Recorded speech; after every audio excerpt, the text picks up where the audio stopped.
bienvenue pour cette nouvelle vidéo. Aujourd'hui je vous emmène avec moi arpenter les rues du quartier de Berlin-Est pour visiter une petite boutique pleine de souvenirs, de rires et de joie de vivre. Pour ce joli mois de mai, j'ai vraiment envie de partager des lectures positives, pleines de soleil.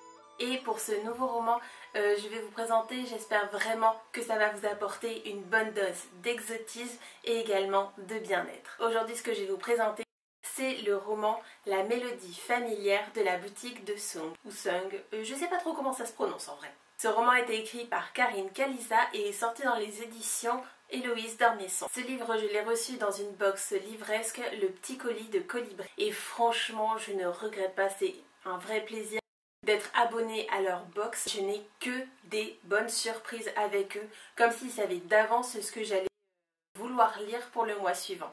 Ils posent plein de questions sur qu'est-ce qu'on a lu, qu'est-ce qu'on aime, qu'est-ce qu'on aimerait lire effectivement. Et aussi ils demandent est-ce que vous souhaitez être surpris.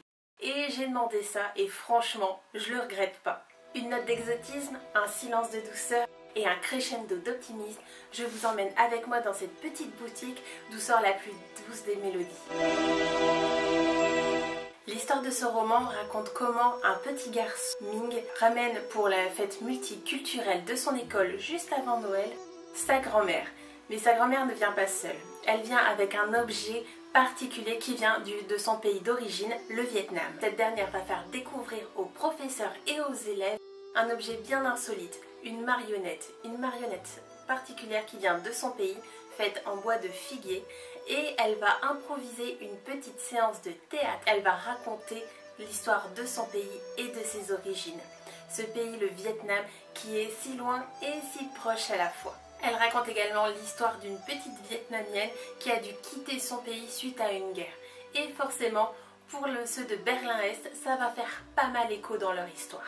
Cette pièce de théâtre va tellement toucher les gens qu'un vent d'Asie va souffler sur ce petit quartier. On va suivre dans le roman 3 générations d'une même famille vietnamienne qui s'est implantée là depuis la fin de la guerre du Vietnam et qui a monté une boutique de briques et de broc et comment la communauté vietnamienne a pu s'implanter dans ce quartier. Tout commence avec la fête multiculturelle lancée dans l'école du petit Ming qui doit ramener un objet qui vient de ses origines. Après avoir demandé à son père qui n'a pas du tout d'idée, il va demander à sa grand-mère Yen si elle n'aurait pas une idée à proposer pour cette fête. Et cette grand-mère, elle a des idées. Elle va ramener une marionnette traditionnelle du Vietnam, faite en bois de figuier et faite pour le théâtre. Le théâtre de marionnettes au Vietnam a la particularité d'être un théâtre d'eau. Ces poupées articulées de bois ont la faculté d'être maniées sur le bord de l'eau. Les marionnettistes à l'arrière font activer des poulies pour les faire avancer, reculer et animer. Sur le côté, des musiciens jouent pour donner l'ambiance. Il y a souvent de la pyrotechnie, aussi pour le contraste visuel entre l'eau et le feu. Dans ce roman, c'est le moment que je préfère, où la grand-mère fait actionner sa marionnette en racontant l'histoire de son pays, le Vietnam, ainsi que sa propre histoire, qu'elle fait passer pour une histoire d'une petite Vietnamienne lambda. C'est un passage rempli de douceur, où elle va parler avec des mots simples pour qu'elle puisse parler aux jeunes et aux moins jeunes. Elle vient d'un pays qui appartient à moitié à la mer, et à moitié à la terre. C'est un beau pays, c'est un pays pauvre, c'est un beau pays pauvre. Elle va raconter avec des mots doux et simples comment ce pays si beau a été divisé en deux, entre le nord et le sud, entre une vision capitaliste et une vision communiste. On sent vraiment qu'à travers son histoire du Vietnam, il y a un vrai écho chez les habitants de Berlin qui, lui, n'a pas été scindé nord et sud, mais est et ouest.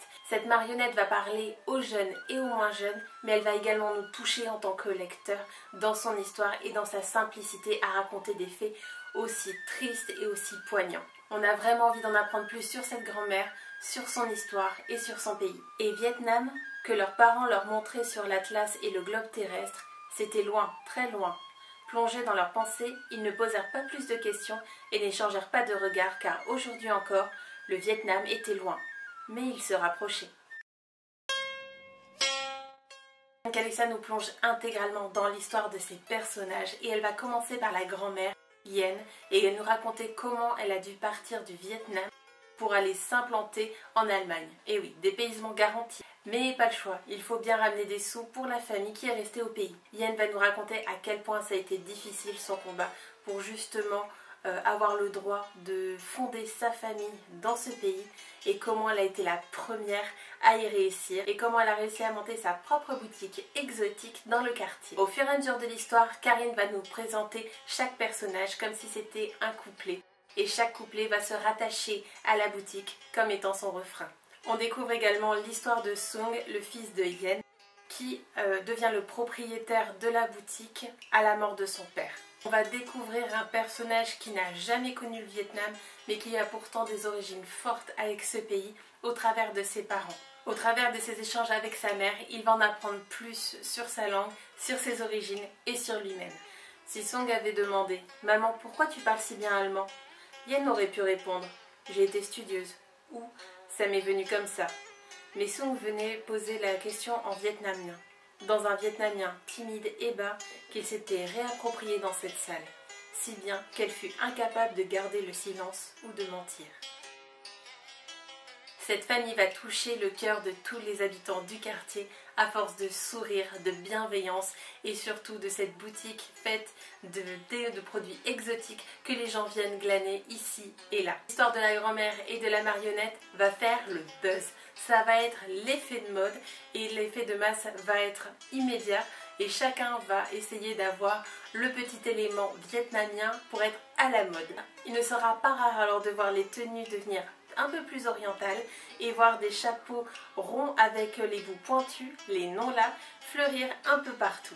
Des éléments différents qui vont indiquer une intégration réussie de cette communauté, aussi bien auprès de la communauté arrivante que de la communauté qui était déjà en place.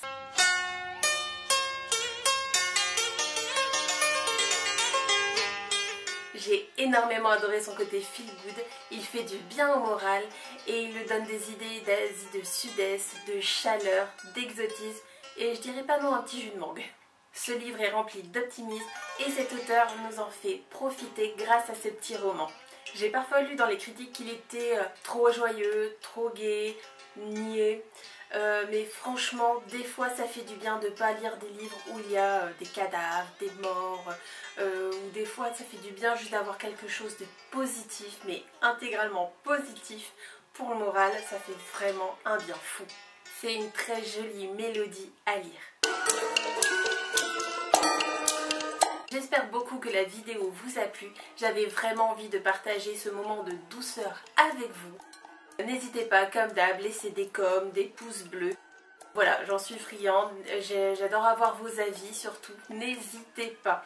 Donc je vous dis à très vite pour une autre vidéo. Je vous fais plein de bisous et je vous envoie plein de soleil pour ce mois de mai.